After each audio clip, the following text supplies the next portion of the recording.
9, 8, 7, 6, 5, 4, 3, 2, 1.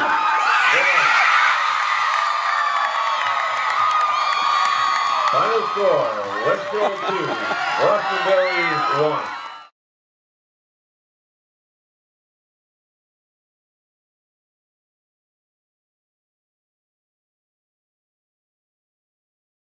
Penny, just tell us first off about the state championship winning goal that you scored.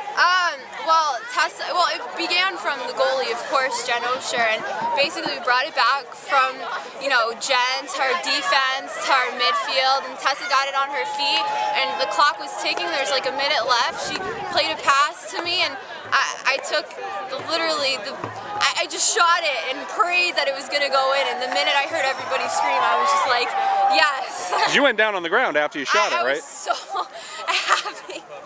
So you actually never saw the goal then? I saw it go past the keeper, and then the minute I heard everybody scream, I went down. I was just like, perfect. And then the minute I saw there's only 36 seconds left on the clock, we just had to hold them down, and then we were state champs.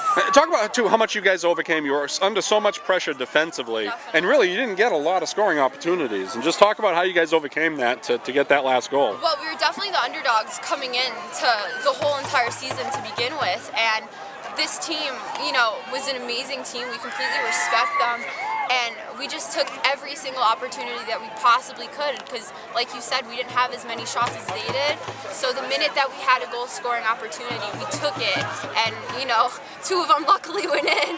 What does it mean for you too to score the game-winning goal of West Hill's first state championship, the city of Stamford's first ever soccer championship? What does that mean to you personally? It's completely surreal. Like, I could have asked for a more perfect ending of my senior season. Like, it's exactly what I wanted.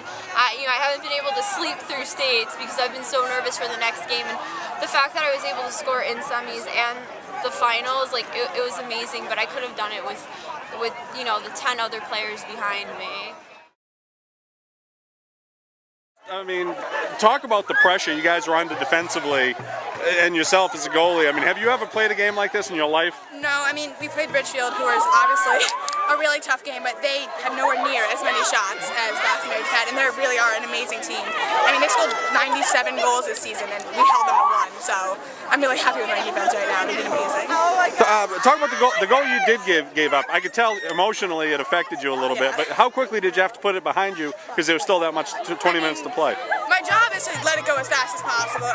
It was kind of hard thinking we might go into overtime, we might, give up our lead. We played amazing, but I tried to put it back, behind me pretty quickly. We got a goal, so it kind of went behind me a lot faster. So. How much did the defense help you in terms of keeping the pressure? Claire, Nicole, those girls. Oh my God! Every game, they're my life. I love them to death. They save me so much, and when I look like I did well, it's because they did well first. So. You realize you're a state champion? It's sinking in. Not quite. They're an amazing team, and to realize we just beat them is ridiculous.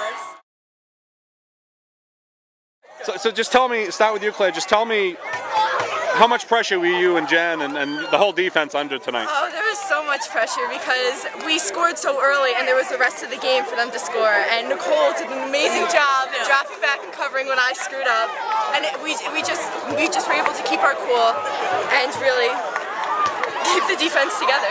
We came in here, we knew Glastonbury, don't get me wrong, is an amazing team. We knew it was going to be a hard fight. Our whole defense, our whole team did just an amazing job of covering up. We're a family, so we work together. I don't know, we just somehow managed to pull everything together and score in the end. Yeah. We've always wanted to win states, and we got it. We did such a good job as a team together. We held it together to the very last second as the last second goal. And have you guys ever seen Jen Osher play the way she played tonight? She played amazing, amazing. I can't even express. So good. Especially because she got injured and jumped right back. It was phenomenal. She did so much. She saved us every single time. She always has.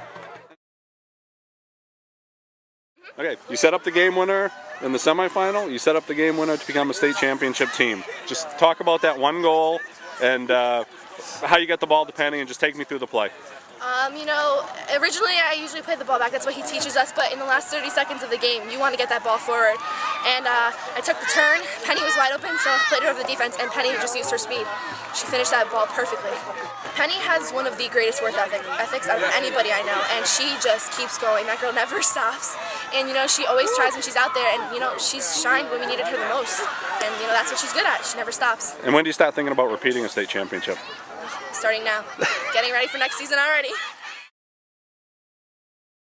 General thoughts first off. I mean, I'm amazed. A great Glastonbury team. Yeah, and I'm amazed. I'm happy for the girls. I'm happy for the school. I'm happy for everybody that's ever coached them. You know, I was thinking this today. They've had some great coaches from younger ages. You know, guy Mike Crocco's obviously started them off with Stanford, and then Dave Edwards did a lot of coaching with a lot of these girls, and I think they deserve a lot of credit for, you know, getting the girls where they are. And then some of the girls went off and played clubs, some of the girls stayed and played in Stanford, and, you know, all those club coaches, whether it be, you know, Sean Driscoll, whether it be any of those, Donato Pizzelli, a lot of people coach these kids and have got them to the skill level they are right now. And, you know, I don't want to take the credit for everything, because, you know, somebody got them to me good.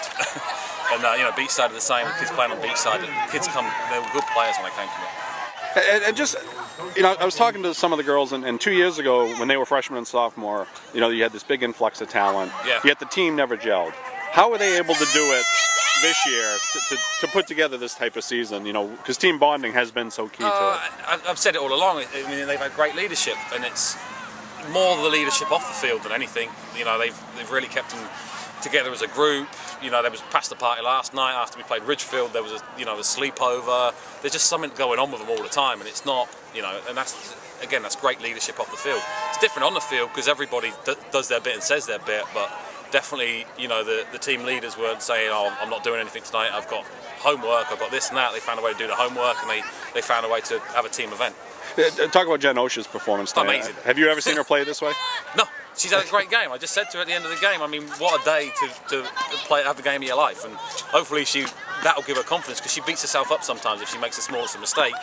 And, you know, one of them that we thought came off the bar, but the ref said it was a save, you know, and she was fantastic today, as were my back four, as always. But, you know, credit to, you know, Claire Mahoney, just keeps on playing and keeps on battling people, and Nicole Erickson, that tackle towards the end. I said to her, I'll give her the medal. It's that tackle won the game as much as Penny putting the ball in the back of the net. You know, it's huge. Oh, for sure. And talk about Penny's goal again. Tessa, just you know, the hard work in the midfield to get the ball to the outside to Penny, and from Tessa, and Penny just, you know, determination, and finished. And it's you know, she was another one that was beating herself up earlier on in the season, because she was missing chances that she thought she should have scored, and that she should have scored. So she's missed a few easy chances, but she scored in the Ridgefield game, and she just scored in that game, and so she did it when it mattered. So, you know, who cares about the ones you miss when you score the ones that count? And she kind of epitomizes this team a little bit, because I mean, she's not a captain, but she is a senior leader, yeah. And she's one of the kids that has lost a little bit of playing time because of the influx of young talent, and yet she stayed with it. And yeah, she never complained. Yeah. She's never said, why am I playing? She's always said, what can I do to play better? And she worked on that, and really, honestly, I said, put the ball in the back of the net. So, you know, that's exactly what she did. That's so true. When do you start thinking about repeating? Because you got a lot of talent coming back. I just started thinking about it a minute ago. It's like, you know, I actually started thinking about it before the game, because we've got a lot of talent coming back, but there's so many different things involved in getting here. You know, the first thing was we got a good draw. You know, we got a bye in the first round because we did well in the FCX and got, you know, our record got us up there, and then. You know, and then we had a bit of luck, and then we played really well, and then we hit some form, and, you know, and I don't know whether we'd have been here if we hadn't lost first round of FCX, because, you know, we might have had somebody got, you know, tired, or, you know, might run out of steam at the end of that. So we got a lot of luck, and you just can't guarantee that you'd be back here again next year. That's why I'm so happy for the kids that they took the chance when they had it, because there's no guarantee when the next one's come along. Hopefully it's next year, but, you know, who knows?